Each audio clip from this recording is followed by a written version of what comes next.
कैसे हैं बेटा सब लोग? ठीक है, तो चलते हैं बेटा अपने क्लिनिकल पैथोलॉजी के लेक्चर की जानिब। जो आज का आपका लेक्चर है इसमें हम स्पूटम एग्जामिनेशन हमने शुरू किया हुआ है। तो पहले लेक्चर में हमने स्पूटम का कलेक्शन और उसकी प्रिजर्वेशन वगैरह देखी है। आज हम इसका थोड़ा सा लैब एग्जामिनेशन देखेंगे कि लैब के अंदर जो है वो स्पूटम को किस तरह से आप इसका टेस्ट किस तरह से कर सकते हैं, किस तरह से इसका कल्चर लगा सकते हैं। ठीक है ना, इसमें मोस्टली ससेप्टिबिलिटी किस माइक्रो ऑर्गेनिज्म की होती है, तो ये आज हम देखेंगे। ठीक है जी। तो क्लिनिकल पैथोलॉजी में स्पूटम ज़ाहिरी बात है एग्जामिनेशन में आप उसका कल्चर लगाते हैं और उसके बाद उसको माइक्रोस्कोपिकली भी देखते हैं। लेबॉर्ट्री एग्जामिनेशन जो आपकी बुक है मोनिका चेस्बर्ग डिस्ट्रिक्ट लेबॉर्ट्री प्रैक्टिस, तो वहाँ से ये हम पढ़ रहे हैं। डे 1 में देखें, डे 1 में क्या होगा यहाँ पे कि स्पेसिमन जो है उसकी फॉर द इमीडिएट अटेंशन, लेकिन बड़ी जल्दी से उसके ऊपर आपने तवज्जो देनी है। व्हेन नमोनिया और ब्रोंको नमोनिया इज सस्पेक्टेड, जब नमोनिया या ब्रोंको नमोनिया सस्पेक्टेड होगा तो sputum must be culture as soon as possible because organism such as haemophilus influenza and staphylococcus pneumoniae do not survive well in specimens. Specimen for immediate attention में बेटा lab examination है। इसमें जो first point है, day first में आपने क्या करना है कि अगर आप सस्पेक्ट कर रहे हैं उस स्पूटम के अंदर के इन्फ्लुएंजा या न्यूमोनी वायरस है, तो आप as soon as possible haemophilus influenza staphylococcus pneumoniae bacteria है, तो एज सुन एज पॉसिबल आप उस स्पेसिमन को लैब ट्रांसफ़र करेंगे, लैब भिजवाएंगे। ऐसा क्यों है? ऐसा इसलिए क्योंकि नमूनी और स्टेफ ऑरिस जो है वो सर्वाइव नहीं कर सकते, मतलब कि स्पेसिमन में वो सर्वाइव नहीं कर सकते, वो मर जाएंगे। और उसके बाद अगर आप जो भी टेस्ट करेंगे तो वो टेस्ट ज़ाहिर बात है फॉल्स नेगेटिव आएगा और आपकी जो रिपोर्ट है वो ठीक नहीं होगी। कॉशन, एहतियात क्या करनी है। Whenever possible, sputum specimens should be examined in biosafety cabinet. अच्छा बेटा, बायोसेफ्टी कैबिनेट मैं आपको बता दूं कि माइक्रोबायोलॉजी में यूज़ होता है कल्चर के लिए, डिफरेंट तरह के कल्चर के लिए। इसके फिर लेवल्स होते हैं, biosafety level 1, biosafety level 2, biosafety level 3 और बायोसेफ्टी लेवल 4। मैंने आपको फर्स्ट ईयर में instruments of medical lab sciences में बायोसेफ्टी कैबिनेट अच्छे तरीके से पढ़ाया था। यहाँ पर जस्ट मैं आपको थोड़ा सा ओवरव्यू देता हूँ कि बायोसेफ्टी कैबिनेट लेवल 1 जो है वो सबसे पहले वाला था। बायोसेफ्टी कैबिनेट असल में हम इसलिए यूज़ करते हैं कि जो माइक्रो ऑर्गेनिज़म्स होते हैं, जब उनका हम कल्चर कर रहे होते हैं या जब हम उनका टेस्ट कर रहे होते हैं, वो हम तक ना आए, हमें वो नुकसान न दे। हम बायोसेफ्टी कैबिनेट में ही उनको डील करते हैं। ये एक शीशे का बॉक्स होता है छोटा सा, या इसके जो साइज़ है वो डिफरेंट हो सकता है, तो इसके अंदर हम बैठ के काम करेंगे। मतलब कि हम एक साइड पे होते हैं, दरमियान में शीशा होता है और जो हमारा जो स्पेसिमन होता है वो शीशे वाले कैबिन के अंदर होता है। इसको हम बोलते हैं बायोसेफ्टी कैबिन। तो बायोसेफ्टी कैबिन लेवल 1 के अंदर जो है वो ये होगा कि एक तरह से हवा आती है और जहाँ आप बैठे होते हैं वहाँ उस वाली साइड से हवा जो है वो निकल रही होती है। एयर एक साइड से आएगी और आपकी वाली साइड से निकलेगी। तो इसमें जो स्पेसिमन है वो तो आपके मुंह या आपकी वजह से कंटामिनेट नहीं हो सकता, लेकिन स्पेसिमन की वजह से आप कंटामिनेट हो सकते हैं। Biosafety level 1। उसके बाद आ जाता है बायोसेफ्टी लेवल 2। बायोसेफ्टी लेवल 2 में ये होता है कि एक, जैसा कि बायोसेफ्टी लेवल 1 में आपकी वाली साइड पे हवा आ रही होती है, लेकिन बायोसेफ्टी लेवल 2 में आपकी वाली साइड पे हवा नहीं आ रही होती, वो एक फ़िल्टर उसके अंदर लगा होता है, हवा एक साइड से इंटर होती है और उसके बाद फिर दूसरी साइड से बाहर निकल जाती है, जहाँ से हवा बाहर निकलती है वहाँ भी फ़िल्टर नहीं होता। तो इससे क्या होता है कि माइक्रो ऑर्गेनिज़म तो जो है वो एटमॉस्फेरिक कंटामिनेशन से महफूज रहता है, लेकिन जो इन्वायरमेंट है वो उस माइक्रो ऑर्गेनिज़म से जो है वो महफूज नहीं रह सकता। ठीक है जी। फिर उसके बाद आ जाता है बायोसेफ्टी कैबिनेट जो है, बायोसेफ्टी लेवल 3। इसमें अब बेटा डबल फ़िल्टर लगा होता है। हवा जहाँ से बायोसेफ्टी कैबिन में इंटर होती है वहाँ पे भी फ़िल्टर होता है, और जहाँ से हवा बाहर जाती है बायोसेफ्टी कैबिन से उस जगह पे भी फ़िल्टर लगा होता है। तो इस तरह से जो हवा अंदर आती है वो भी फ़िल्टर होके आती है, जो आपका स्पेसिमेन है वो भी इन्वायरमेंटल कंटेमिनेशन से महफूज रह जाएगा, और जब हवा बाहर जाती है तो भी फ़िल्टर होती है। इस तरह से जो आपका बाहर वाला जो इन्वायरमेंट है वो भी उस स्पेसिमेन की कंटामिनेशन की वजह से महफूज रहता है। तो ये बेस्ट है। नेक्स्ट आ जाता है बायोसेफ्टी लेवल 4। बायोसेफ्टी लेवल 4 क्या होता है? बायोसेफ्टी लेवल 4 में ये होता है कि इसमें दो तीन तरह की मॉडिफिकेशंस होती हैं। इसमें एक तो डबल फ़िल्टर लगा होता है, दूसरा ये होता है कि इसमें आप डायरेक्टली अंदर नहीं इन्वॉल्व होते, मतलब कि ग्लव्स लगे होते हैं शीशे के अंदर से, आपने उनके अंदर से हाथ डाल के ही काम करना होता है। मतलब कि आप डायरेक्टली आपके हाथ या आपका जो है आपके जो बॉडी हैं या आपके जो कपड़े हैं वो डायरेक्टली उस स्पेसिमन वाले कैबिन के अंदर नहीं जाते। ठीक है ना? तो इसमें जो इंस्ट्रूमेंट्स वगैरह आप रखते हैं या जो सैंपल रखते हैं वो भी एक छोटे कैबिन में रखा जाता है, और वो बायोसेफ्टी लेवल के साथ होता है। दरम्यान में दरवाज़ा लगा होता है, खिड़की होती है छोटी सी, या शीशा लगा होता है। तो आपने वहाँ से स्पेसिमन गुजारे और वो फिर मेन वाले पोर्शन में आ जाते हैं। वहाँ पर कोई किसी किस्म की इंटरेस्ट नहीं होती, और आप अगर आपने बाजू भी उसके अंदर डालने हैं तो आप वो ग्लव्स बने होते हैं उसके अंदर ही फिर आप डालेंगे, और इस तरह से आप मतलब कि टोटली जो है इसमें स्टरलाइज होते हैं। तो depending upon the pathogenicity of the micro organism फिर रिकमेंडेशंस होती हैं कि आपने बायोसेफ्टी लेवल नंबर 1 यूज़ करना है, या बायोसेफ्टी लेवल नंबर 2 यूज़ करना है, या बायोसेफ्टी लेवल नंबर 3, या बहुत ज़्यादा पैथोजेनिक वायरसेस या बहुत ज़्यादा पैथोजेनिक माइक्रो ऑर्गेनिज्म जो होते हैं, जो बहुत ज़्यादा पैथोजेनिक होते हैं, इवन दैट के वो एयर ब्रोन्स के ज़रिए भी फैल सकते हैं, तो उनके लिए बायोसेफ्टी लेवल नंबर 4 होता है। लेकिन वो चंद एक मकामात पे है। बायोसेफ्टी लेवल नंबर 2 और 3 मोस्टली है पाकिस्तान के अंदर, 4 भी है लेकिन बहुत कम होता है। अच्छा जी, हम बात कर रहे थे यहाँ पर काशन की या एहतियात की। So whenever possible specimen या sputum specimens should be examined in a biological safety cabinet. तो बायोलॉजिकल सेफ्टी कैबिनेट के अंदर ही आपने स्पूटम एग्जामिनेशन करना है। ज़ाहिर बात है बेटा, टीबी का आपको पता है कि जो बैक्टीरिया है माइकोबैक्टीरियम ट्यूबरकुलोसिस, तो वो जो है वो हवा के ज़रिए जो है फैलता है, मतलब कि हवा में भी वो फ्यूम्स वगैरह जो हैं उसके वो हवा के अंदर भी जो है वो जाते हैं। तो इसलिए जो है एहतियात की जाती है कि आप उसको बायोसेफ्टी कैबिन के अंदर ही जो है वो यूज़ करें। अब जैसे ही आपके पास स्पेसिमन आता है तो ज़ाहिर बात है आपने सबसे पहले उसकी अपीयरेंस देखनी है। अपीयरेंस देखेंगे आप स्पेसिमन की, अगर तो पुरुलेंट है मतलब कि ग्रीन है तो वो मोस्टली उसके अंदर पस जो है वो मौजूद होगी। मतलब कि अगर पुरुलेंट है या ग्रीन है तो मोस्टली उसके अंदर क्या मौजूद होगी? पस मौजूद होगी। सेकेंडली इसमें आ जाएगा म्यूकोपुरुलेंट। म्यूकोपुरुलेंट क्या है? ग्रीन लुकिंग विद पस एंड म्यूकस। तो अगर म्यूकोपुरुलेंट है और उसका कलर ग्रीन है तो उसमें पस और म्यूकस जो है वो मिक्स होते हैं। तीसरा आ जाएगा इसमें म्यूकॉइड। म्यूकॉइड कब होगा? मोस्टली जब उसके अंदर म्यूकस होगा। ठीक है जी। तो चौथा आ जाता है म्यूको स्लेवरी। ठीक है ना, mucus with a small amount of saliva. Mucus होगा लेकिन इसमें थोड़ी सी अमाउंट में स्लाइवा भी शामिल होता है। So when the sputum contains blood this must also be reported.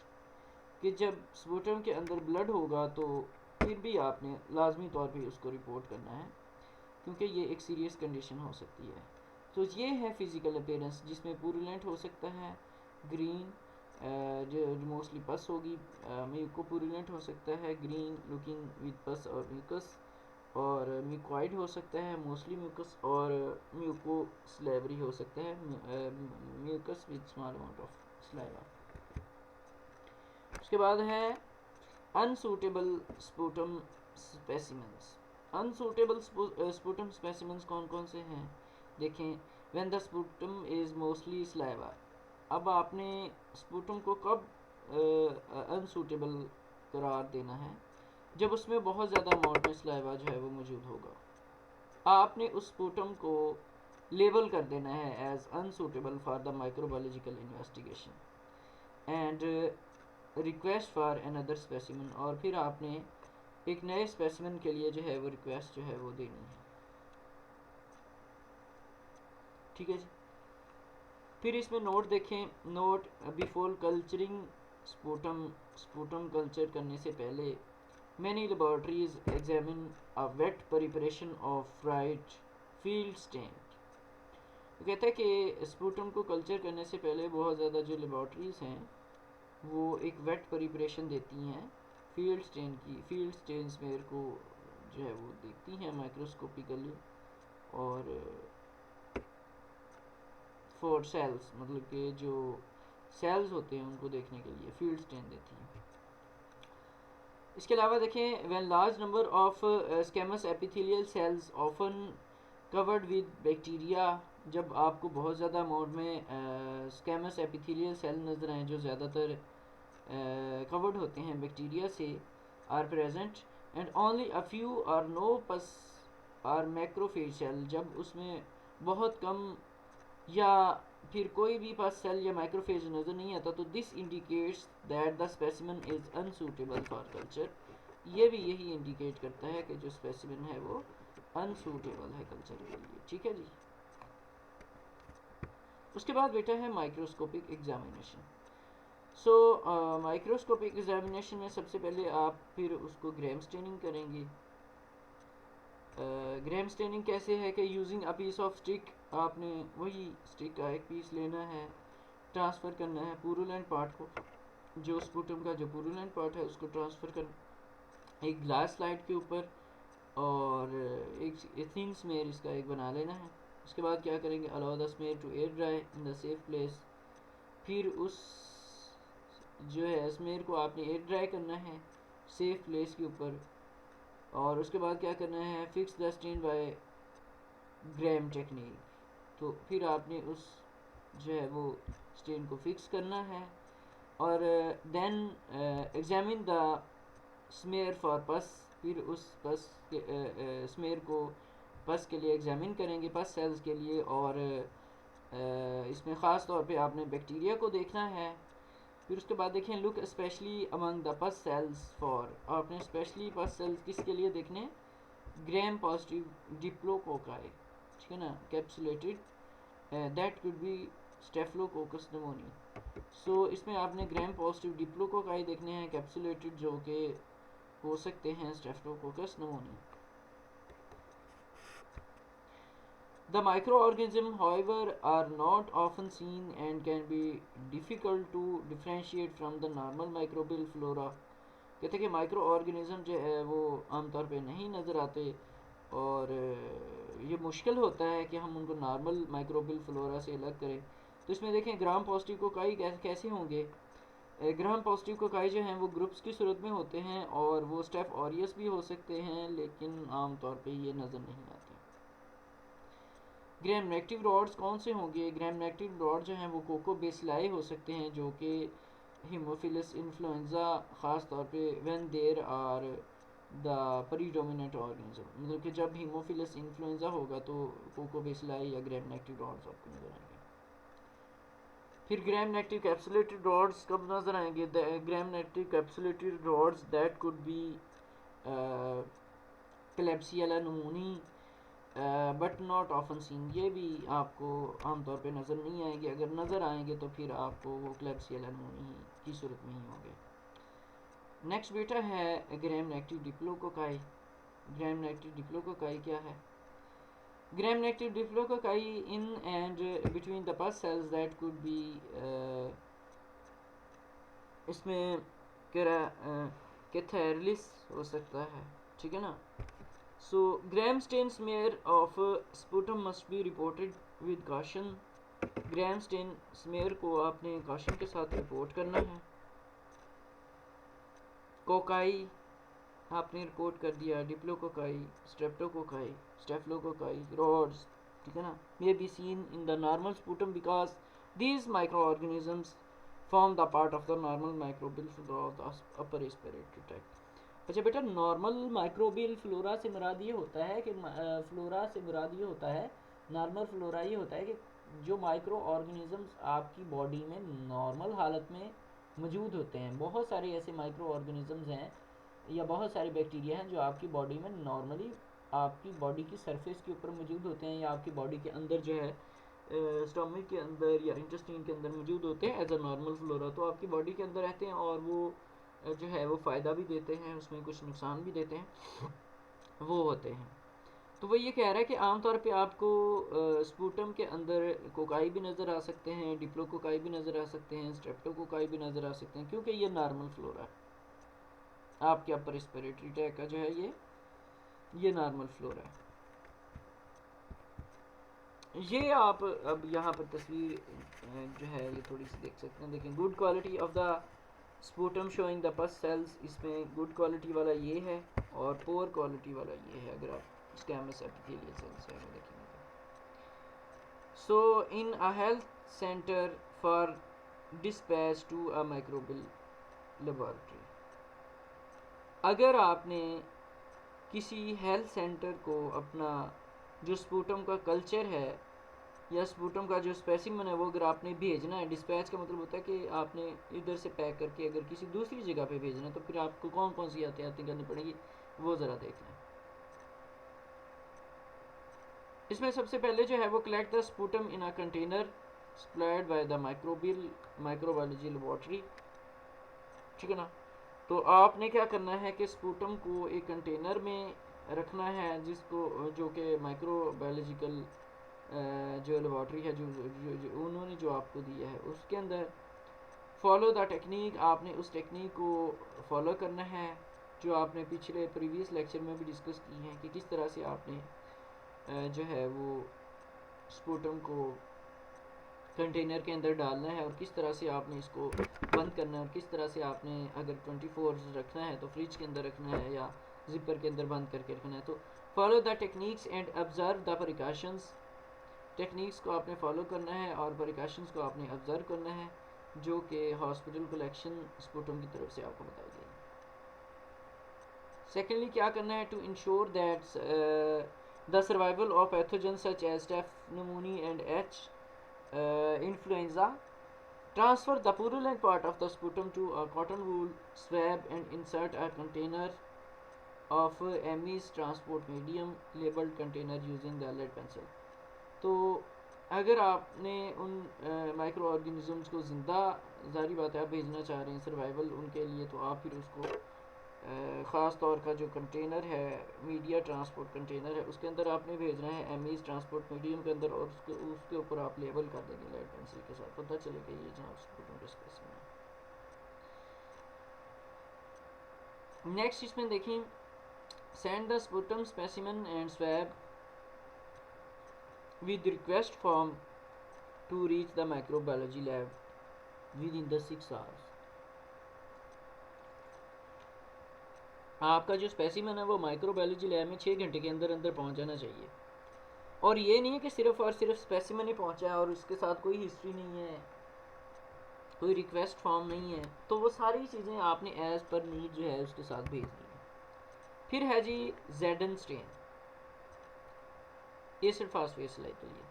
Studies have shown that the chances of detecting the acid fast bacilli in the sputum smears are significantly increases when the sputum is first treated with 5% sodium hypochlorite bleach, followed by the centrifugation or overnight sedimentation।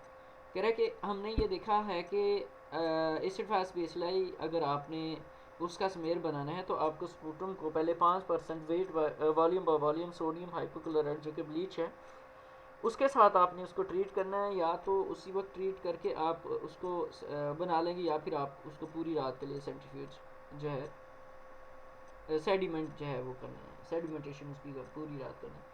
क्यों? क्योंकि sodium hypochloride जो है वो Mycobacterium tuberculosis को किल कर देगा, और sodium hypochloride जो है वो कंसनट्रेशन टेक्निक जो है वो सेफ़ है लेबॉर्ट्री स्टाफ के लिए, क्योंकि लैब स्टाफ के लिए ये बड़ी सेफ है कि वो बच सकते हैं इससे।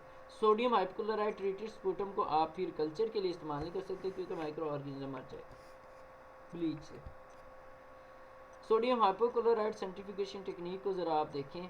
सबसे पहले क्या करना है, ट्रांसफ़र करना है 1 to 2 ml of the sputum, particularly that will contain any of the yellow caseous material. आपने ख़ास तौर पे वो स्पूटम जो है वो ट्रांसफ़र करना है जिसमें येलो कलर का जो केजियस मटेरियल होगा, to a screw cap universal bottle और other container of 15 to 20 ml capacity.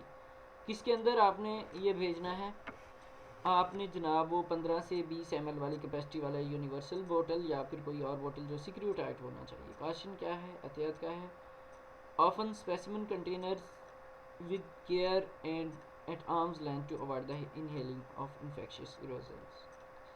बेटा इसको तकरीबन आपने इतनी दूर रखना है जैसे एक बाजू आपका, मतलब ये बाजू दूर है, मतलब कि अपने हाथ से जितना बाजू आपका दूर हो सकता है उतना आपने इसको दूर करना है ताकि आप खुद इसके जो इन्फेक्शियस एरोजल्स हैं उससे बच सकें। तो जब कभी अवेलेबल होगा, handle the specimen inside a safety cabinet. जब कभी अवेलेबल हो तो स्पेसिमेन को आप सेफ्टी कैबिनेट के अंदर जो है वो यूज़ करें। To add an equal volume of concentrated sodium hypochloride. आपने इक्वल वॉल्यूम में सोडियम कंसनट्रेटेड सोडियम हाइपोक्लोराइड जो है वो लेना है सॉल्यूशन, और उसके बाद उसको मिक्स करना है।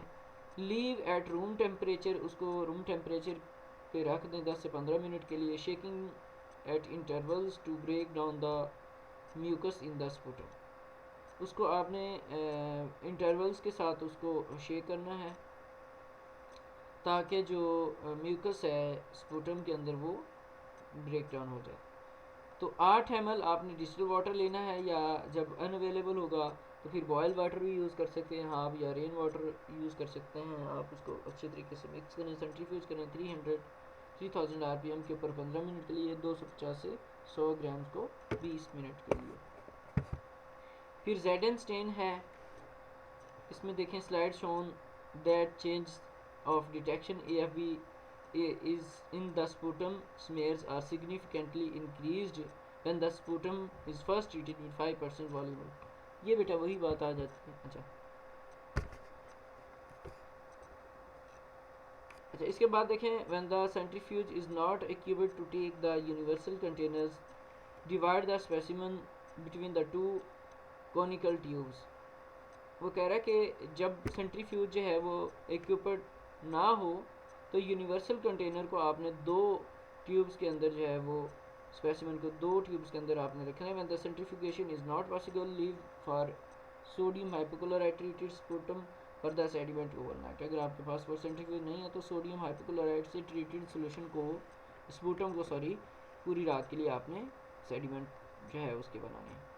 सो using a glass Pasteur pipette और प्लास्टिक बल्ब पाइपट, आपने ग्लास पास्चर पाइपट को इस्तेमाल करते हुए या प्लास्टिक बल्ब पाइपट को इस्तेमाल करते हुए जो सुपर नेटेंट फ्लूइड है उसको डिस्कार्ड करना है, मिक्स करना है सेडिमेंट्स को। When 2 tubes have been use, जब 2 ट्यूब्स आपने यूज़ करनी, कंबाइन 2 सेडिमेंट्स, फिर 2 सेडिमेंट्स को आपने इकट्ठा कर लेना है। Transfer a drop of well mixed sediment to a clean scratch free glass slide. फिर आपने एक ड्रॉप उसमें से लेना है और उसको अच्छे तरीके से मिक्स करके सेडिमेंट को एक साफ़ सुथरी ग्लास स्लाइड के ऊपर रखना है जो कि स्क्रैच फ्री होगी। स्प्रेड करना है उस सेडिमेंट को कि आपने स्मेयर बना लेना है और एयर ड्राई करना है। हीट फिक्स करेंगे, उसके बाद जेडन स्टेन करेंगे और माइक्रोस्कोपी करेंगे। उसके बाद ईओसिन प्रिपरेशन है एलर्जी कंडीशन के अंदर। इसमें देखें transfer a small amount of sputum to a slide, आपने छोटी सी अमाउंट में एक स्पूटम को लिया, स्लाइड के ऊपर ऐड करना है स्मॉल अमाउंट में अल्कलाइन एयोसिन सॉल्यूशन को, उसको मिक्स करें और कवर कर दें कवर ग्लास के साथ, और 10x और 40x ऑब्जेक्टिव के साथ आप देखें कंडेंसर आए और इसको क्लोज करते हुए, तो आपको गुड कंट्रास्ट नज़र आएगा एयोसिनोफिल्स का। कल्चर आखिर पे आता है कि अगर आपने कल्चर करना है उसका तो फिर कैसे करेंगे। देखें, to obtain a pure culture as possible of respiratory pathogen, it is necessary to reduce the number of commensals inoculated। तो अगर आपने प्योर कल्चर हासिल करना है तो फिर आप क्या करेंगे, उसका उसमें आप जो है वो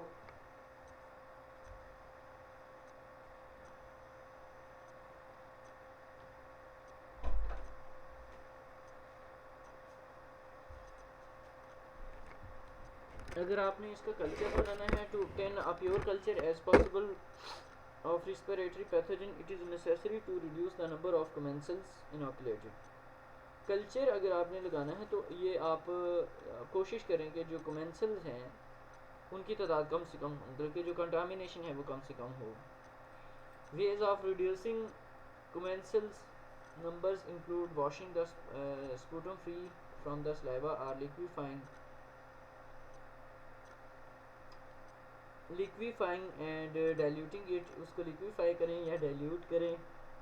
The technique using the saline washing sputum is described। अच्छा, dilution technique requires liquefying agent। dilution technique जो है उसमें liquefying agent जो है वो इस्तेमाल होते हैं, जिसमें जो है थायरिटल, स्पूटोलाइजन, स्पूटासोल इस्तेमाल होता है, वो एक्सपेंसिव भी है।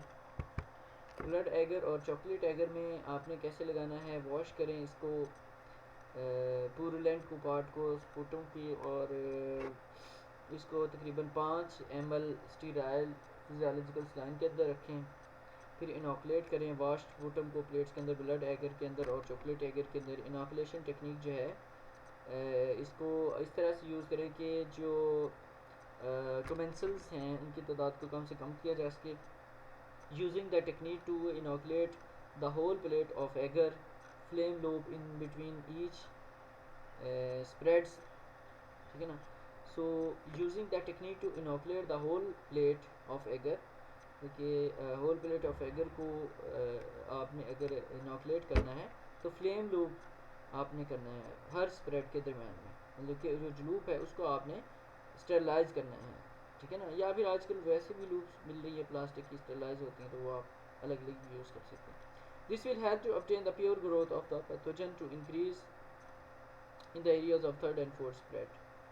तो वो ये कह रहा है कि या तो आप हर स्प्रेड पे वो उसको स्टेरलाइज करेंगे फ्लेम के साथ, या फिर आप डिस्पोजेबल यूज़ करने loop. Add optochin disc to the blood agar plate with in the area of second spread, ठीक है ना। आपने फिर ऑप्टोचिन डिस्क यूज़ करनी है, वो छोटी छोटी होती हैं ब्लड एगर के लिए सेकेंड स्प्रेड में। This will help to identify the step. फिर एंटी माइक्रोबियल ससेप्टिबिलिटी टेस्टिंग है। देखिए, susceptibility test should be preferred performed only when the amount of growth of the pathogen is significant। ये कह रहा है कि susceptibility test उस वक्त आपको लगाने चाहिए जबकि कल्चर ग्रोथ की जो पैथोजन की कल्चर ग्रोथ है वो सिग्निफिकेंट है। strains of Staph pneumoniae should be tested on blood agar for susceptibility to the penicillin, tetracycline and erythromycin। okay, so staph नमूने की जो स्ट्रेन है इनको किस किस के लिए ससेप्टिबिलिटी के लिए करना चाहिए, पेंसिलिन के लिए कर लें, टेट्रासाइक्लिन के लिए कर लें, और उसके बाद एरिथ्रोमाइसिन के लिए कर लें। पेंसिलिन ससेप्टिबिलिटी जो है वो बेस्ट है यूजिंग ऑक्सीजन 1 ग्राम डिस। अजोन साइज़ अगर 20 मिलीमीटर जो है वो होता है वो इंडिकेट करेगा रिड्यूस ससेप्टिबिलिटी हीमोफिलस इन्फ्लुएंजा की, और हीमोफिलस इन्फ्लुएंजा स्ट्रेन जो हैं should be tested for the beta lactamase production and susceptibility of ampicillin, tetracycline and cotrimoxazole। तो इसके लिए आपने जो है वो डिफरेंट एंटीबायोटिक्स लगानी है। देखें उसकी ससेप्टिबिलिटी टेस्ट को। Thank you. इसमें बेटा आज हमने स्पूटम कल्चर को पढ़ा है, किस तरह से आप लैब में उसका एग्जामिनेशन करते हैं, माइक्रोस्कोपिकल एग्जामिनेशन और कल्चर एग्जामिनेशन किस तरह से लगाते हैं, ये आज हमने पढ़ा है। आई होप कि आप लोग इसको अच्छे तरीके से पढ़ लेंगे, मोनिका से पढ़ लें, और एक दो और बुक्स भी हैं वहाँ से भी आप पढ़ सकते हैं। लेक्चर को भी ज़रा देखें। Thank you so much.